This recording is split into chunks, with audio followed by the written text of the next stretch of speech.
So that would be my tip at work. Look at people you think, ooh, he can do something or she can do something I can't.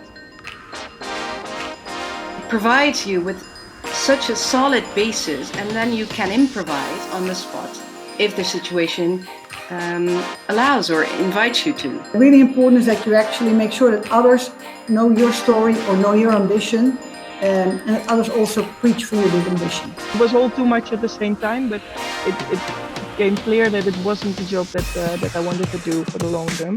The key when you have a growth mindset is that you recognize that you failed in something and that it's okay and it's not bad. We are not just men, but also women who start their own businesses. We have a quite strong company culture that we really live up to. You as a woman are equally valued. And there was a huge opportunity, of course, but it also scared me a little bit. Complexe systemen met elkaar samenwerken. Some people work on the design side.